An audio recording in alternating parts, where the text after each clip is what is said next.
I'm about to pluck the strings of your soul with four words: Avatar The Last Airbender. For most, this is one of the greatest shows of all time, and when I say most, I mean anyone who's ever watched it. It's truly a show that's a masterclass in showing that you don't need an age demographic for a show. Whether you're 5 years old or you're 85 years old, you could sit and watch Avatar and truly enjoy it. For the story, the characters, the character development, as well as the fights are all just beautifully done.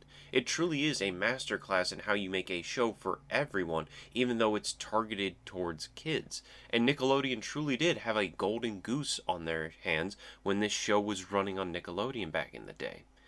And with this came Netflix's idea to do a live action adaptation of Avatar, and from the trailers, it looked promising. They were basically taking everything from the cartoon and bringing it forth into the real world. And it did get me a bit giddy, a little tickled pink, and maybe I put my guard down a little too much. Because that's when the red flags started showing up, kids, and skepticism started bleeding through the pavement. The first red flag we were actually given that the original two writers of Avatar walked away from the project, claiming that they were being forced to make too many changes to the story that they had already written. First off, this is live action Avatar. You already have the story set. Why are you needing to change it? You just need to translate everything from the cartoon into a live action. That's all you have to do. The writing's already done. What do you mean you have to change it?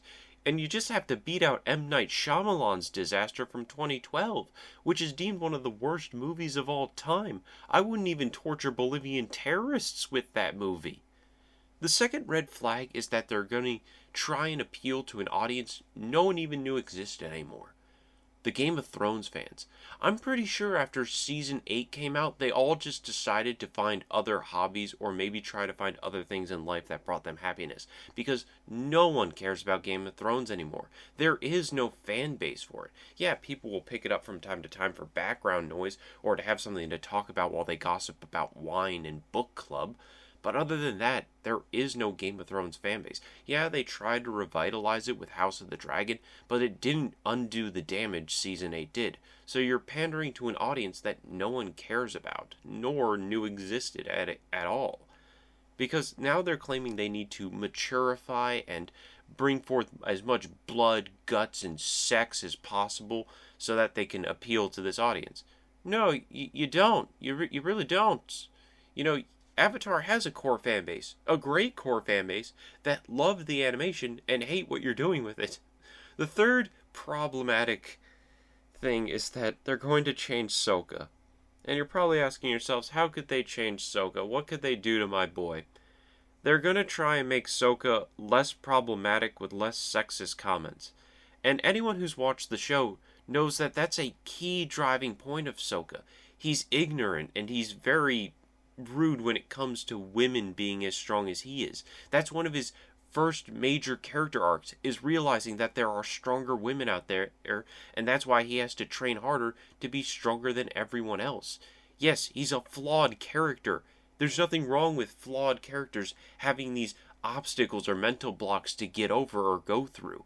Kind of like Rock Lee from Naruto. He's a character born with no chakra, but you don't see him being problematic. No, he just becomes really skilled in the one thing he has, which is taijutsu, which even surpasses a lot of chakra users.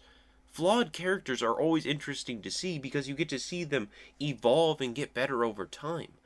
But with Sokka, we have him just getting rid of his first main arc, and he's probably just going to sit there silent like some sort of onstage cuckold.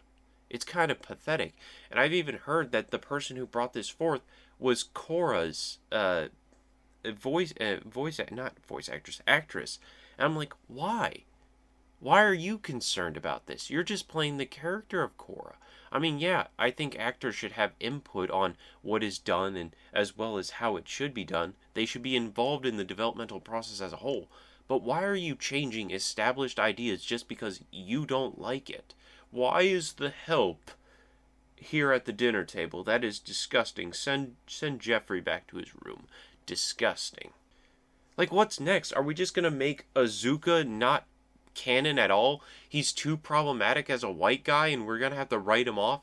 Ahsoka really is. He really gives off white supremacist energy. So we decided to can him, and Azura's gonna join them instead. And then who's gonna replace Azura? It works if you don't think about it, Cuckoo. Okay, sure. It just seems that with each passing day, the show is getting worse and worse, and I don't know who is coming up with these ideas. I don't know what chat GPT prompt they're using to come up with these ideas, but it needs to stop because it's slowly bastardizing what's left of the Avatar name. If they keep up like this, they're going to be worse than M. Night Shyamalan. There's just no change in that fact. M. Night Shyamalan's will at least have stuck to the original work. Yeah, it was chaotic, confusing, and at times just purely shit. But at least it's better than what they're doing nowadays. I don't see why they have at their hands the golden prompt, the beautiful script that is Avatar. This is William Shakespeare's Romeo and Juliet. This is Phil Collins' Something in the Air Tonight. This is Jump by Van Halen. And they're just trying to change it and mess it up as much as they want. And it honestly makes me upset. I hate seeing something that I've loved for so long just changed and ruined right before my very eyes. So I think when this comes out, it's going to flop. It's going to do very bad, unless this is all just like some sort of PR stunt where they're trying to get as much attention on this as possible, and that, by riling us up and getting us angry, will make us want to hate watch and tune in to see how much they screwed up. And I really hope that's the case. I hope this is all just a bad joke at the end of the day, and they keep true to the source material and the beauty that is Avatar: The Last Airbender. Because this is kind of like what happens with Dragon Ball Evolution. For those who don't know the story of Dragon Ball Evolution, Toriyama was basically done after Z. He was done writing Dragon Ball as a whole. But thanks to Dragon Ball Evolution, Toriyama came back so pissed he came out of retirement, wrote Battle of the Gods, Resurrection F, Dragon Ball Super, and then would go on to write even more of Super. And it would just keep piling on because he refused to have his legacy be that. And yeah, you could say the legacy of Avatar: The Last Airbender was Legends of Korra, which, don't get me wrong, it has its moments, but it's not as good as its predecessor. What am I talking about? Oh yeah, I'm an old man going off on a rambling about how our things of childhood are dying before our eyes because they keep wanting to rub in our face how old we are. In all honesty, I do hope that this is a bad joke. That is my final theory on all this. If this turns out to be the serious direction they're taking with all this, then congratulations.